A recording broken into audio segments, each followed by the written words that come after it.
Okay बच्चों, last time हम लोगों ने गुरुत्वाकर्षण के बारे में स्टार्ट किया था ना, साइंस 1। ओके, तो मैंने आपको न्यूटन के बारे में कुछ बताया था, गुरुत्वाकर्षण की शोध कैसे हुआ था, राइट। अब आगे बढ़ते बच्चों हम लोग। गुरुत्वाकर्षण में जो न्यूटन ने बच्चों, उसने 3 नियम दिए हैं गुरुत्वाकर्षण के गति संबंधी। 3 नियम बच्चों। अब क्या नियम है बच्चों? पहला नियम जो है बच्चों, प्रत्येक निर्जीव पिंड अपनी स्थिर अवस्था या सरल रेखा में होने पर वे सदैव एक समान गतिशील अवस्था में रहते हैं जब तक कि कोई बाह्य बल प्रयुक्त ना हो। क्या मतलब बच्चों? अगर बच्चों कोई पिंड है, मान लो जैसे पंखा है बच्चों, वो आपने रेगुलेटर से 5 नंबर पे कर दिया बच्चों। अगर 5 नंबर पे कर दिया, जब तक कि मैं उसको 6 पे या 4 पे नहीं करता बच्चों, तो क्या उसका स्पीड कम होगा या ज़्यादा होगा बच्चों? नहीं। जब तक कि स्विच को या रेगुलेटर को आप नहीं छूते हो, तब तक वो पिंड क्या होगा बच्चों? उसी स्पीड में चलता रहेगा। इंजन, ट्रेन है बच्चों, बस है, बाइक है, जब तक कि आप उसका स्पीड कम ज़्यादा नहीं करते बच्चों, तब तक क्या होगा? वो उसी स्पीड में चलता रहेगा बच्चों। न्यूटन ने बताया कि कोई भी पिंड अगर गतिमान हो या सीधी रेखा में हो, तो हमेशा जब तक उस पर कोई बाहर का बल नहीं लगेगा बच्चों, तब तक उसकी स्पीड में कोई चेंजेस नहीं आएगा बच्चों। ओके, प्रत्येक निर्जीव पिंड अपनी स्थिर अवस्था या सरल रेखा में होने पर वे सदैव एक समान गतिशील रहते हैं। एक समान गतिशील मतलब बच्चों, उसका स्पीड हमेशा एक जैसा रहेगा बच्चों, बराबर है। कब तक ऐसा रहेगा? जब तक कि उस पर कोई बाह्य बल प्रयुक्त नहीं होता बच्चों। जब तक कि बाहर का बल नहीं लगेगा बच्चों, तब तक उसमें कोई चेंजेस नहीं आएगा बच्चों। ओके, जैसे कि पंखे को अगर रेगुलेटर पर 5 नंबर पर कर दो बच्चों, तो आप देखोगे कि वो एक समान गति। ऐसा कभी देखो बच्चों, 5 नंबर पे आने के बाद पंखा एकदम स्लो हो गया, या फिर अनलेस कि पंखा ख़राब हो तो बच्चों, हाँ, अदरवाइज उसका स्पीड हमेशा एक ही लेवल में रहेगा बच्चों। ओके, जब तक कि आप उसमें कोई चेंजेस नहीं कर रहे हो।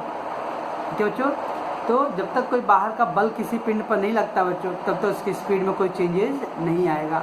ये न्यूटन ने बताया था पहला रूल बच्चों, ठीक है। अब हम लोग चलते बच्चों दूसरे रूल पे। दूसरा नियम, किसी भी पिंड के संवेग परिवर्तन की दर उस पिंड के बाह्य बल के समानुपाती। संवेग, संवेग मतलब समान वेग बच्चों। संवेग का मतलब क्या होता है बच्चों? समान वेग। क्यों बच्चों? और बाह्य बल प्रयुक्त समानुपाती मतलब एक जैसा। यानी अगर कोई मान लो बच्चों इंजन है और वो बस को 40 किलोमीटर की स्पीड में लेके जा रहा है बच्चों, अगर हमने डबल पावर का इंजन लगा दिया बच्चों, तब क्या होगा? जो 40 का था वो 80 की स्पीड में जा रहा है बच्चों। अगर हमने उस इंजन के पावर को कम कर दिया बच्चों, आधा कर दिया, तो स्पीड भी क्या होगा? आधा। यानी किसी भी पिंड पे बल आप जैसा चेंज करोगे बच्चों, उसकी गति भी वैसे ही चेंज होगा।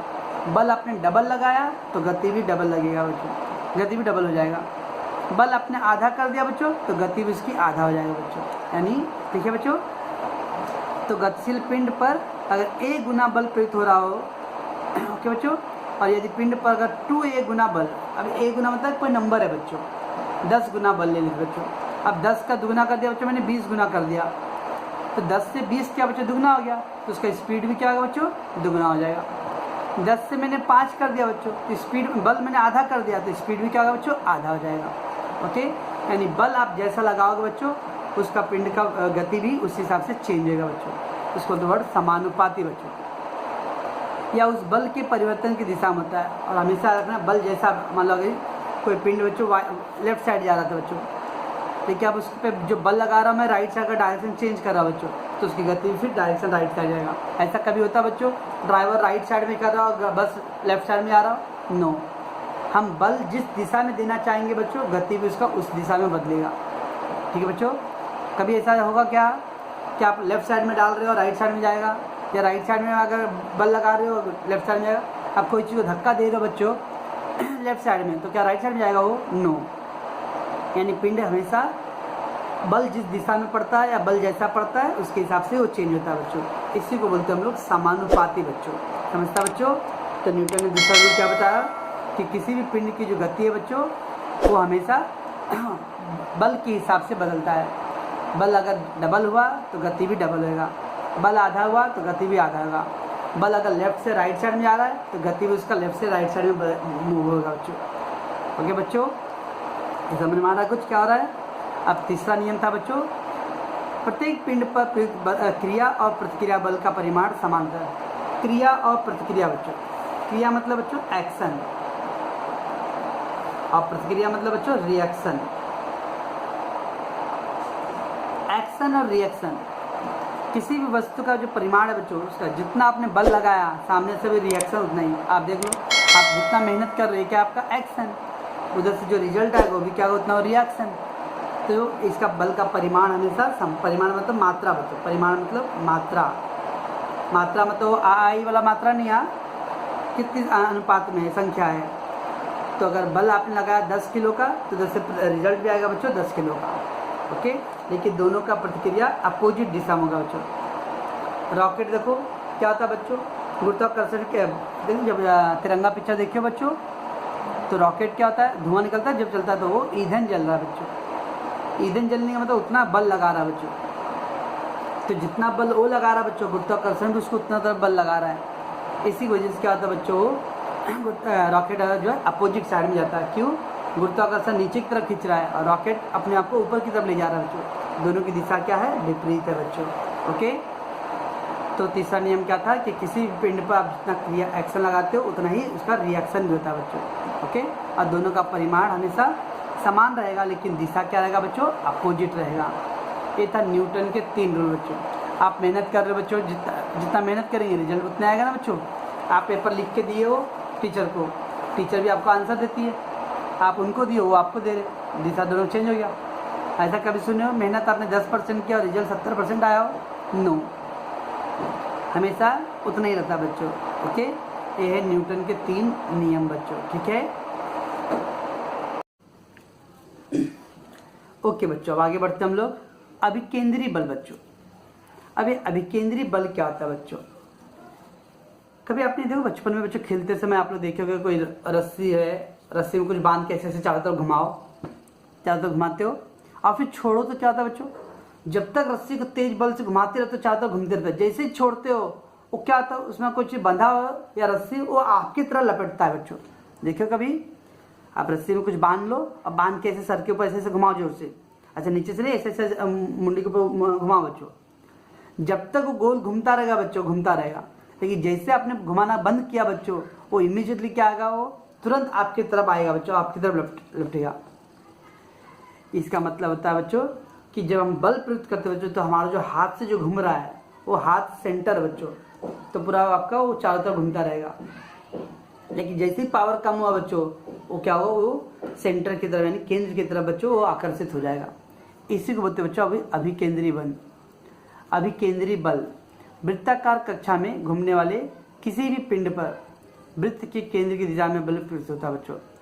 तो कोई भी अगर वृत्ताकार कोई चीज घूमता रहता है बच्चों, जैसे पंखा ले लो बच्चों, पंखा घूम रहा है बच्चों, तो पंखा का मेन जो सेंटर क्या है बच्चों, बीच वाला हिस्सा होता है ना, वो मेन सेंटर बच्चों, यानी जो ब्लेड है उसके हिसाब से घूमते रहता है बच्चों।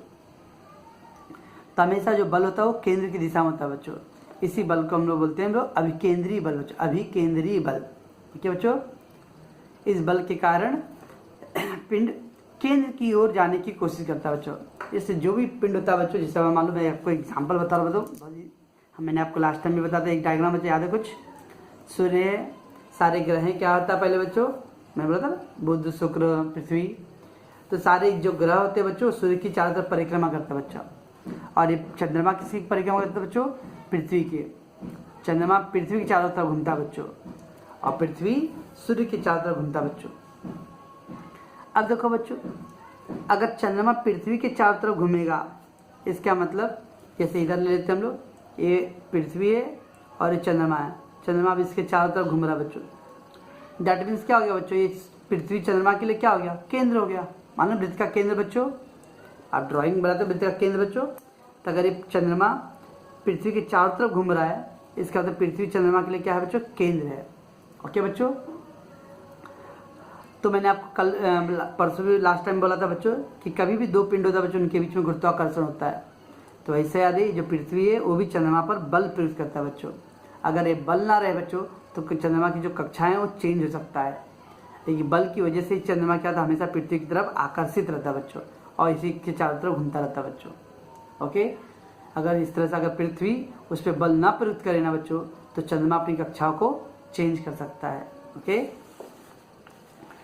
तो चंद्रमा पृथ्वी की परिक्रमा करता है। परिक्रमा मतलब तो चारों तरफ राउंड मारना, ओके बच्चों। हाँ, अब तो चंद्रमा जो होता है पृथ्वी की परिक्रमा करता है, उसकी एक निश्चित कक्षा होता है। कक्षा मतलब बच्चों उनका एक रास्ता होता है, वो उसी रास्ते में भ्रमण करेंगे बच्चों, ठीक है। और उनकी एक निश्चित गति होता है, ऐसा नहीं कि कम ज़्यादा स्पीड कम ज़्यादा, नो। वो अगर कम ज़्यादा होगा तो बच्चों क्या आएगा, अगर स्पीड ज़्यादा हो गया, जिस दिन चंद्रमा की स्पीड ज़्यादा हो गया उस दिन रात 4 ही घंटे में ख़त्म, और जिस दिन स्पीड कम है तो रात 18 घंटे का हो रहा है। ऐसा क्या है बच्चों, नहीं, इनकी एक निश्चित गति होती है बच्चों, ठीक है। और उसी गति के हिसाब से लोग भ्रमण करते हैं, ठीक है बच्चों। चंद्रमा के लिए केंद्र की तरह काम करता है बच्चों।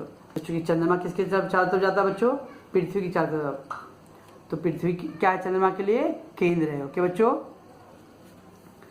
आप बरगद के पेड़ के चारों तरफ पूजा करते देखियो कभी, औरतें लोग बरगद के चारों तरफ पूजा करते हैं, तो बरगद के चारों तरफ जा रहे हो बच्चों, इसका मतलब बरगद का पेड़ क्या है बच्चों, केंद्र है, ओके। आप लोगों में से किसी की शादी हो रहा है तो जो अग्निकुंड है, अग्नि की 7 फेरे लो भाई, तो क्या है वो अग्निकुंड क्या है, केंद्र है बच्चों, और 7 फेरे ले रहे चारों तरफ घूम के, ठीक है। तो वैसे ही चंद्रमा पृथ्वी की चारों तरफ घूमता बच्चों, इसलिए पृथ्वी चंद्रमा के लिए क्या है, केंद्र है, ओके बच्चों। तो पृथ्वी चंद्रमा के लिए केंद्र है। और अभी हमने क्या पढ़ा, अभिकेंद्रीय बल में हमेशा पिंड पर जो केंद्र की दिशा में बल प्रयुक्त होता है बच्चों, अतः पृथ्वी चंद्रमा पर बल प्रयुक्त करता है बच्चों, ओके। और बल प्रयुक्त करके चंद्रमा को हमेशा अपनी ओर क्या करता है, खींचते रहता है बच्चों।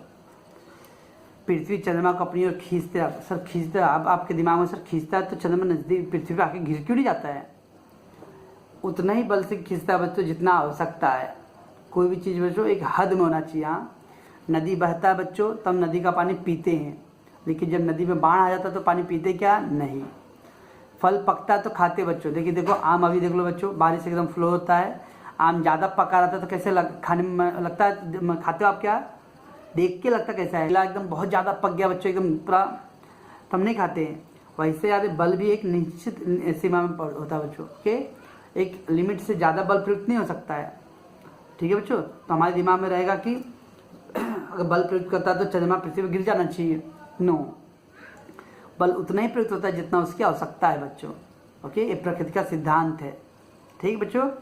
तो इसका मतलब मैं आपसे क्वेश्चन पूछूँ तो क्या बच्चों, चंद्रमा केंद्र है कि पृथ्वी केंद्र है बच्चों, पृथ्वी चंद्रमा के लिए केंद्र है। बल कौन डालता है बच्चों, चंद्रमा डाल रहा है कि पृथ्वी डाल रहा है, पृथ्वी डाल रहा है बच्चों, किस पर, चंद्रमा पर, ओके बच्चों। तो पृथ्वी चंद्रमा पर बल प्रयुक्त करता है और उसी की दिशा में वो काम करता है, ठीक बच्चों।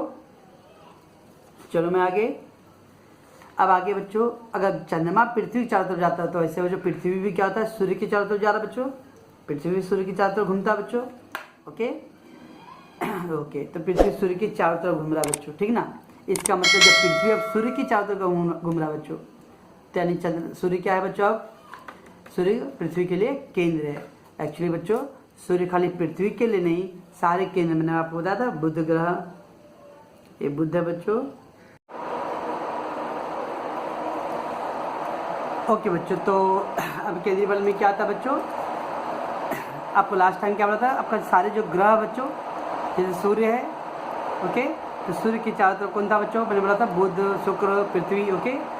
तो जैसे कि चंद्रमा बच्चों पृथ्वी के चारों तरफ घूमता है, वैसे सारे ग्रह भी क्या होते हैं बच्चों, सारे ग्रह भी सूर्य के चारों तरफ घूमता है बच्चों। याद रखना बच्चों, जो जिसके तरफ घूम रहा हो वही क्या होता है, उसका केंद्र होता है बच्चों। चंद्रमा किसके चारों तरफ घूम रहा है बच्चों, पृथ्वी की तरफ, इसलिए पृथ्वी क्या है बच्चों, केंद्र था, राइट।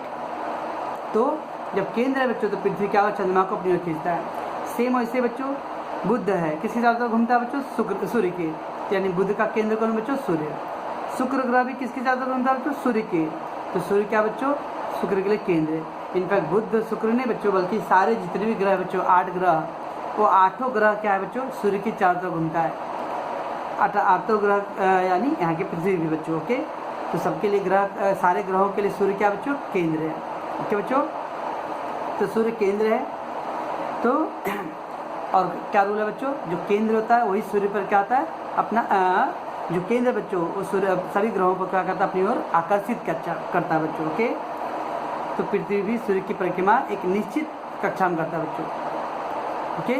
और सूर्य भी पृथ्वी समेत अन्य ग्रहों पर क्या करता है, बल प्रयोग करता है बच्चों। याद रखना बच्चों, जो चारों तरफ घूमता है वो केंद्र बल प्रयोग करता है, और उसी बल की वजह से क्या होता है बच्चों, सभी ग्रह जो है वो अपनी कक्षा में घूमते हैं। जिस दिन अगर बच्चों सूर्य अगर बल प्रयुक्त नहीं करेगा तो क्या होगा बच्चों, सभी ग्रह जो है उनकी अपनी कक्षाएं जो है चेंज होते जाएगा बच्चों। ओके बच्चों, यही क्या था बच्चों, अभिकेंद्री बल। अभिकेंद्री बल मतलब कि कोई भी पिंड अगर वृत्ताकार घूमता है बच्चों तो इसका मतलब क्या आएगा कि वो केंद्र जो है उस पिंडों पर क्या करेगा, बल प्रयुक्त करेगा। बल प्रयुक्त करना मतलब उसको अपनी ओर खींचेगा बच्चों।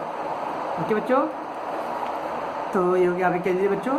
एंड लास्ट वन है बच्चों Johannes Kepler, professor Johannes Kepler बच्चों। जैसे कि बच्चों न्यूटन के बारे में था, वैसे ही जोहानस केपलर भी एक वैज्ञानिक है। आज मैं थोड़ा इनको इंट्रोडक्शन देता हूँ बच्चों, अगली बार मैं इसका पूरा आपको उन्होंने क्या क्या खोजा था वो बताऊँगा बच्चों। ओके, तो जो प्रोफेसर जोहानस केपलर बच्चों एक जर्मनी में जन्मे थे बच्चों। कहाँ जन्मे थे, जर्मनी में। ओके, तो जर्मन वैज्ञानिक है बच्चों। और एक खगोल वैज्ञानिक, खगोल का मतलब बच्चों, खगोल मतलब भूगोल नहीं बच्चों, भूगोल मतलब पृथ्वी, खगोल मतलब ब्रह्मांड बच्चों, स्पेस। ओके, जो स्पेस के बारे में स्टडी करता है बच्चों, स्पेस सुने ना, स्पेस, हाँ, तो खगोल वैज्ञानिक। और एक गणितज्ञ भी थे, तो गणित के बहुत सारे फार्मूला इन्होंने खोजा है बच्चों। ओके, तो एक जर्मन वैज्ञानिक थे बच्चों, खगोल। जर्मन वैज्ञानिक मतलब जर्मनी देश मालूम है, हिटलर, यस। एक्चुअली बच्चों जोहानस जो केपलर जो थे वो डायरेक्ट काम नहीं किए, वो किसी के अंडर में थे बच्चों। तो इनके गुरु कौन थे, प्राग के टाइको ब्राह्मे, उनके सहायक थे। सहायक मतलब बच्चों असिस्टेंट। तो जो केपलर जी थे वो ब्राहे साहब के अंडर में काम करते थे बच्चों। आप मान लो बच्चों, तो मतलब मैं अगर मान लो मैं मिस्टर ए के अंडर काम कर रहा बच्चों, तो मैं असिस्टेंट हूँ और ए क्या मेरे सीनियर हैं, मेरे बॉस हैं। ओके बच्चों, तो ऐसे प्राग के टाइको ब्राहे के सहायक थे कौन, केपलर बच्चों। तो केपलर असिस्टेंट थे बच्चों। ओके, और केपलर ने ग्रहों की गति के नियम को खोजा बच्चों। जैसे अरे न्यूटन ने बच्चों सभी पिंडों की गति के बारे में बताया, वैसे केपलर ने किनके ग्रहों की गति के बारे में। तो ये जो ग्रह थे ना बच्चों, बुध, शुक्र, पृथ्वी, इनकी ग्रह की गति कैसा होता रहेगा बच्चों, इसके बारे में उन्होंने अध्ययन किया था बच्चों। ओके बच्चों, तो जोहानस केपलर जो थे वो एक जर्मन वैज्ञानिक थे और वो ब्राहे साहब के अंडर में काम करते थे। ब्राहे जी के डेथ होने के बाद केपलर ने काम संभाला बच्चों, और केपलर ने ग्रहों की गति के बारे में उन्होंने खोजा बच्चों। ठीक है बच्चों, तो आज मैं आपको यहाँ पे स्टॉप करता हूँ बच्चों। अगली बार जब हम लोग मिलेंगे बच्चों तो देखेंगे केपलर साहब के क्या क्या रिसर्च और खोज थे बच्चों। ओके।